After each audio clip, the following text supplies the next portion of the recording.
नमस्कार। आज जो हम शैक्षिक प्रबंधन का जो पार्ट 6 है उसके बारे में चर्चा करेंगे। तो देखो, आज का पहला प्रश्न है, प्रबंधन का आधुनिक जनक माना जाता है। यानी प्रबंधन का आधुनिक जनक किसे कहा जाता है? यानी प्रबंधन का आधुनिक जनक माना जाता है हेनरी फियोल को, बर्नार्ड को, या यशपाल को, या डेविस को। तो देखो, प्रबंधन का आधुनिक जनक किसे कहा जाता है? हेनरी फियोल को कहा जाता है। इसमें क्या होगा? ए। दूसरा प्रश्न देखो, दूसरा प्रश्न है, विद्यालय का स्पार्क प्लग किसे कहा जाता है? श्याम पट को कहा जाता है, समय सारणी को कहा जाता है, या विद्यालय भवन को कहा जाता है, या मैदान को यानी खेल के मैदान को कहा जाता है? तो विद्यालय का जो स्पार्क प्लग है वो किसे कहा जाता है? समय सारणी को। तो इसमें क्या होगा? ब। अगला प्रश्न देखो, अगला प्रश्न है, शैक्षिक प्रबंधन का महत्वपूर्ण अंग है।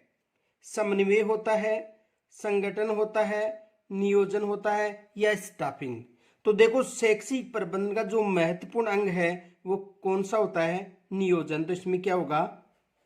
से। देखो, ये जो प्रश्न है इनकी पीडीएफ पहले ही आपको ग्रुप में दे दी जाती है। हमारा जो व्हाट्सएप नंबर है 9950389286, तो वहां पर एक दिन पहले इसकी पीडीएफ दे दी जाती है। यदि कोई उसमें शामिल होना चाहता है तो 9950389286 नंबर पर संपर्क करें। इनके अलावा देखो, अगला प्रश्न देखो,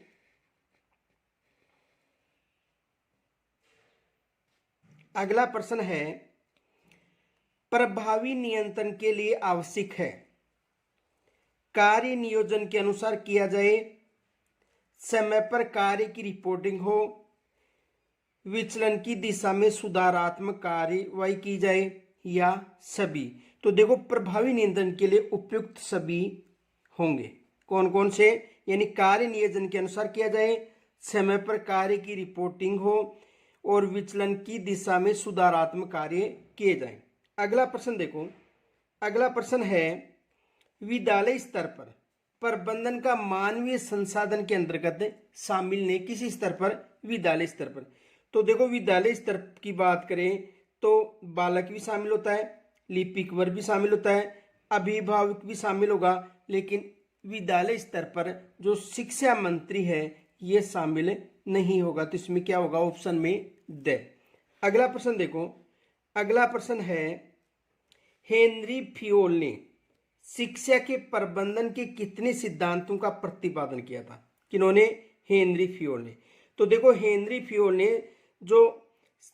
फियोल ने शिक्षा के प्रबंधन के कितने सिद्धांतों का किया था? 12 सिद्धांत, 13 सिद्धांत, 14 सिद्धांत, या 15 सिद्धांत? तो देखो, हेनरी फियोल ने कितने सिद्धांतों का उल्लेख किया था? 14 सिद्धांत। तो इसमें क्या होगा? से होगा।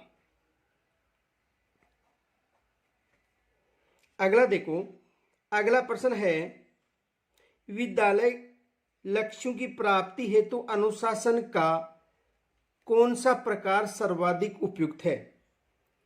यानी जो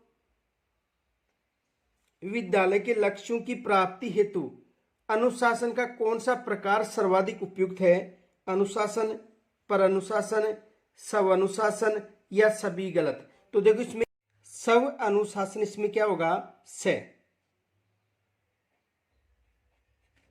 अगला देखो, जे हार्टले ने प्रबंधन के कितने तत्व बताए हैं? तो जे हार्टले ने प्रबंधन के 3 तत्व बताए हैं, या 4 तत्व, या 7, या 9? तो जे हार्टले ने प्रबंधन के कितने तत्व बताए हैं? 3 तत्व। तो इसमें क्या होगा? है। अगला प्रश्न देखो, अगला प्रश्न है, शैक्षिक प्रबंधन की विशेषता है। जो शैक्षिक प्रबंधन है उसकी विशेषता है, प्रबंधन एक जन्मजात प्रक्रिया है, प्रबंधन एक प्रक्रिया है, प्रबंधन एक सर्वव्यापी है, या उपयुक्त सभी? तो इसमें क्या होगा? यानी शैक्षिक प्रबंधन की विशेषता है उपयुक्त सभी होगी। यानी प्रबंधन एक जन्मजात प्रक्रिया भी होती है, प्रबंधन एक प्रक्रिया है, प्रबंधन एक सर्वव्यापी है, यानी उपयुक्त सभी। तो इसमें क्या होगा? द। आगे देखो अगला प्रश्न है, शिक्षक को ब्रह्मा का रूप किसे कहा था? महात्मा गांधी ने कहा था, या विवेकानंद ने कहा था, या मनु ने कहा था, या रविंद्रनाथ टैगोर ने कहा था? तो शिक्षक को ब्रह्मा का रूप किन्होंने कहा था? मनु ने कहा था। तो इसमें क्या होगा? से। किन्होंने कहा था? मनु ने क्या कहा था कि शिक्षक है वो ब्रह्मा का रूप है। अगला प्रश्न देखो, अगला प्रश्न है, विद्यालय प्रबंधन के अंतर्गत मानवीय संसाधनों में कौन आते हैं? बालक, अभिभावक, शिक्षक या उपयुक्त सभी? तो विद्यालय प्रबंधन के अंदर जो मानवीय संसाधन है उसमें बालक भी आता है, अभिभावक भी आएगा और शिक्षक भी, यानी उपयुक्त सभी। तो इसमें क्या होगा? द। अगला प्रश्न देखो, अगला प्रश्न है,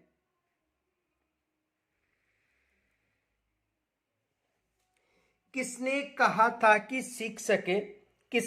था कि शिक्षक को तर्कवान होना चाहिए? किन्होंने कहा था कि शिक्षक को तर्कवान होना चाहिए?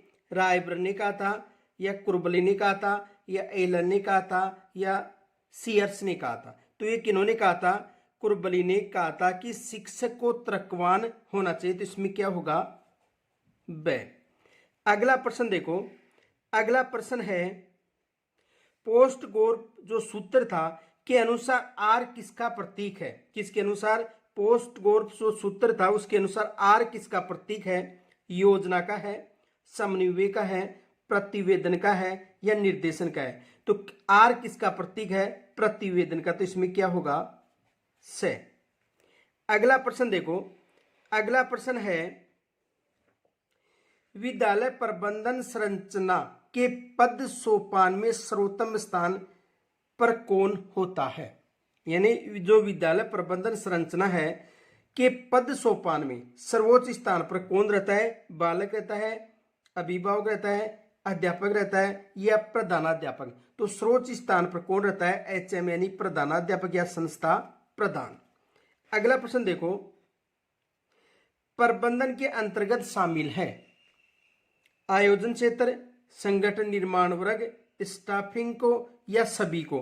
तो प्रबंधन के अंतर्गत शामिल होता है आयोजन क्षेत्र भी, संगठन निर्माण वर्ग भी, स्टाफिंग भी, यानी उपयुक्त सभी। तो इसमें क्या होगा? द। अगला प्रश्न देखो, अगला प्रश्न है, शैक्षिक प्रबंधन की आवश्यकता और महत्व क्या है? इन जो शैक्षिक प्रबंधन है इसकी आवश्यकता और महत्व क्या है? तो देखो, शैक्षिक प्रबंधन की आवश्यकता और महत्व है, यानी पूर्व निश्चित लक्ष्यों की प्राप्ति के लिए, या कार्यों का नियोजन व संगठन करने के लिए, कर्मचारियों के समन्वय नियंत्रण के लिए, या उपयुक्त सभी? तो शैक्षिक प्रबंधन की आवश्यकता और महत्व उपयुक्त सभी होगी, यानी पूर्व निश्चित लक्ष्यों की प्राप्ति के लिए भी, कार्यों का नियोजन एवं संगठन करने के लिए भी, कर्मचारियों के समन्वय नियंत्रण के लिए भी। इसमें क्या होगा? द, यानी उपयुक्त सभी। और आज का लास्ट प्रश्न आपके लिए कि विद्यालय का हृदय कहलाता है, विद्यालय का हृदय कौन कहलाता है? ये आपको कमेंट्स के द्वारा मुझे बताना है। तो आज हम जो पार्ट 6 उसके जो प्रश्न उत्तर थे उनके बारे में चर्चा की। कल हम फिर पार्ट 7 लेकर मिलेंगे। नमस्कार।